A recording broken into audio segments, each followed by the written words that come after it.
ಕೇವಲ 1 ರೂಪಾಯಿಯಿಂದ ರೀಚಾರ್ಜ್ ಪ್ಲಾನ್ಗಳು ಪ್ರಾರಂಭವಾಗ್ತವೆ ಅಂತ ಅಂದರೆ ನಿಮಗೆ ನಂಬೋದಕ್ಕೆ ಆಗುತ್ತಾ? ಆಶ್ಚರ್ಯ ಆಗ್ತಾ ಇದೆ ಅಲ್ವಾ? ಆದರೂ ಕೂಡ ಇದು ನಿಜ. 1 ರೂಪಾಯಿಯಿಂದ ಸ್ಟಾರ್ಟ್ ಆಗುವಂತಹ ರೀಚಾರ್ಜ್ ಪ್ಲಾನ್ಗಳು ಇದ್ದಾವೆ. ಆದರೆ ನಿಮಗೆ ಯಾರಿಗೂ ಕೂಡ ಆ ಒಂದು ವಿಚಾರ ಗೊತ್ತಿಲ್ಲ. ಆದರೆ ಈ ಒಂದು ವಿಡಿಯೋದೊಳಗಡೆ ನಾನು ನಿಮಗೆ ತಿಳಿಸ್ಕೊಡ್ತೇನೆ 1 ರೂಪಾಯಿಯಿಂದ ಸ್ಟಾರ್ಟ್ ಆಗುವಂತಹ ರೀಚಾರ್ಜ್ ಪ್ಲಾನ್ಗಳು ಯಾವ್ಯಾವು. ನೀವು BSNL ಸಿಮ್ ಆದರೂ ಬಳಸ್ತಾ ಇರಲಿ, ಜಿಯೋ ಬಳಸ್ತಾ ಇರಲಿ, ಏರ್ಟೆಲ್ ಬಳಸ್ತಾ ಇರಲಿ, ಅತಿ ಕಡಿಮೆ ಬೆಲೆಯೊಳಗಡೆ ಯಾವ್ಯಾವೆಲ್ಲ ಇದ್ದಾವೆ ಅನ್ನೋವಂಥದ್ದು ನಾನು ನಿಮಗೆ ತಿಳಿಸ್ಕೊಡ್ತೇನೆ. ಯಾಕೆಂತಂದರೆ ಇವುಗಳ ಬಗ್ಗೆ ನಿಮಗೆ ನಿಜವಾಗ್ಲೂ ಗೊತ್ತಿರೋದಕ್ಕೆ ಸಾಧ್ಯ ಇಲ್ಲ ಅಂತಲೇ ನಾನು ಹೇಳ್ತೇನೆ. ಹಾಗಾಗಿ ಈ ಒಂದು ವಿಡಿಯೋನ ಸಂಪೂರ್ಣವಾಗಿ ನೋಡಿ, ಒಂದು ಲೈಕ್ ಮಾಡಿ. ಹೊಸಬ್ರಾಗಿದ್ದೀರಾ ಅಂತ ಅಂದರೆ ಚಾನಲ್ನ ಸಬ್ಸ್ಕ್ರೈಬ್ ಮಾಡ್ಕೊಳ್ಳೋದನ್ನು ಮರಿಬೇಡಿ. ಮೊದಲಿಗೆ ನಾನು BSNL ರೀಚಾರ್ಜ್ ಪ್ಲಾನ್ಗಳ ಬಗ್ಗೆ ಹೇಳಿಬಿಡ್ತೇನೆ. BSNL ರೀಚಾರ್ಜ್ ಪ್ಲಾನ್ಸ್ ಅಂತ ಅಂದರೆ ತುಂಬಾ ಕಡಿಮೆ ಬೆಲೆಯಲ್ಲಿ ಇರ್ತವೆ ಅನ್ನೋವಂಥದ್ದು ಗೊತ್ತು. ಆದರೆ ಇದು 1 ರೂಪಾಯಿಯಿಂದ ರೀಚಾರ್ಜ್ ಪ್ಲಾನ್ ಅನ್ನೋವಂಥದ್ದು BSNLಲ್ಲಿ ಇಲ್ಲ. ಇದರಲ್ಲಿ ಸ್ಟಾರ್ಟ್ ಆಗುವಂಥದ್ದೇ 18 ರೂಪಾಯಿ, 29 ರೂಪಾಯಿ ಮತ್ತು 19 ರೂಪಾಯಿಗೆ ಇರುವಂಥದ್ದು ರೀಚಾರ್ಜ್ ಪ್ಲಾನ್ಗಳು. ನೀವೇನಾದರೂ ಒಂದು ವೇಳೆ 18 ರೂಪಾಯಿದೇನಾದರೂ ರೀಚಾರ್ಜ್ ಪ್ಲಾನಿಂದ ರೀಚಾರ್ಜ್ ಮಾಡ್ಕೊಂಡಿದ್ದೀರಾ ಅಂತ ಅಂದರೆ 2 ದಿನ ಮಾನ್ಯತೆ ಅನ್ನುವಂಥದ್ದು ಇರುತ್ತೆ. ನೀವು ಎಷ್ಟು ಬೇಕಾಗಿದ್ರೂ ಕಾಲಲ್ಲಿ ಮಾತನಾಡಬಹುದು. 1 GB ಡೇಟಾ ಕೂಡ ಸಿಗುತ್ತೆ.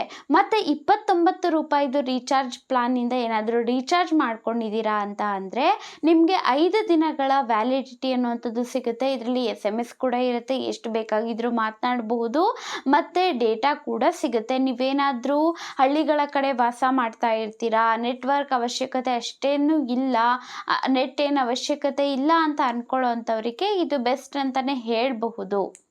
ಇನ್ನು ಏರ್ಟೆಲ್ ವಿಚಾರಕ್ಕೆ ಬರುವಂಥದ್ದಾದರೆ ಇದರಲ್ಲೂ ಕೂಡ 1 ರೂಪಾಯಿದು ಇಲ್ಲ. ಬದಲಾಗಿ ಎಷ್ಟು ರೂಪಾಯಿಗೆ ಇದೆ ಅಂತ ಅಂದರೆ 10 ರೂಪಾಯಿ ಮತ್ತು 20 ರೂಪಾಯಿದು ಇರುತ್ತೆ. ಇವುಗಳಿಂದ ನೀವೇನಾದರೂ ರೀಚಾರ್ಜ್ ಮಾಡಿದ್ರೆ ನಿಮಗೆ ಕೂಪನ್ ಸಿಗುತ್ತೆ ಡೇಟಾದು. ಸೊ ಇದರಿಂದ ಏನಾಗುತ್ತೆ ಅಂತ ಅಂದರೆ ನೀವು ಏರ್ಟೆಲ್ ಥ್ಯಾಂಕ್ಸ್ ಆ್ಯಪಲ್ಲಿ ಇದನ್ನು ಹುಡುಕಬೇಕು. ಸೊ ಇವುಗಳಿಂದ ಏನು ಮಾಡುತ್ತೆ ಇದು ಅಂತ ಅಂದರೆ ನಿಮಗೆ ಡೇಟಾ ಕೂಪನ್ ಸಿಗುತ್ತೆ ಅಲ್ವಾ. ಸೊ ಸಮ್ಟೈಮ್ಸ್ ನಿಮಗೆ 200 MB ಇಂದ ಹಿಡಿದು 400 MB ವರೆಗೂ ಕೂಡ ಎಕ್ಸ್ಟ್ರಾ ಬೋನಸ್ ಆಗಿ ಡೇಟಾ ಅನ್ನೋಂಥದ್ದು ಸಿಗುತ್ತೆ. ಇದನ್ನು ನೀವು 1 ರಿಂದ 3 ದಿನದ ಒಳಗಡೆನೆ ಬಳಸ್ಬಿಡಬಹುದು. ಇದು ಅಫಿಷಿಯಲ್ ಆಗಿ ಇರೋದಿಲ್ಲ. ಹಾಗಾಗಿ ನೀವು ಆ್ಯಪನ್ನು ಚೆಕ್ ಮಾಡ್ತಾ ಇದ್ದರೆ, ಅಂದರೆ ರೀಚಾರ್ಜ್ ಮಾಡಿದಾಗ ಚೆಕ್ ಮಾಡಿದ್ರೆ ಈ ಒಂದು ಆಫರ್ ನಿಮಗೆ ಸಿಗಬಹುದು. ಇನ್ನು ಜಿಯೋ ವಿಷಯಕ್ಕೆ ಬಂದರೆ ಇದರಲ್ಲಿ ಒಂದು ಸೀಕ್ರೆಟ್ ಫೀಚರ್ ಇದೆ ಅಂತಲೇ ಹೇಳ್ಬೋದು.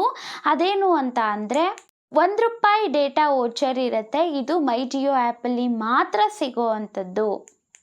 ಈ 1 ರೂಪಾಯಿಯಿಂದ ನಿಮಗೆ ಏನು ಸಿಗುತ್ತೆ ಅಂದರೆ 1 GB ಡೇಟಾ ಅನ್ನುವಂಥದ್ದು ಸಿಗುತ್ತೆ.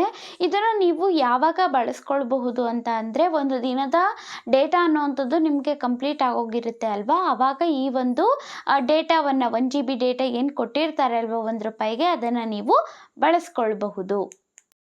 ನೀವು ಮೈ ಜಿಯೋ ಆ್ಯಪನ್ನು ಓಪನ್ ಮಾಡಿದಾಗ ವೋಚರ್ಸ್ ಅಂತ ಇರುತ್ತೆ. ಅದರೊಳಗಡೆ ಬೈ ವೋಚರ್ ಅಂತ ಇದ್ದರೆ ಅದರಲ್ಲಿ ನೀವು ನೋಡಬಹುದು, ಸಿಂಪಲ್ ಆಗಿ ಇರುತ್ತೆ ಇದ್ರ ಬಗ್ಗೆ.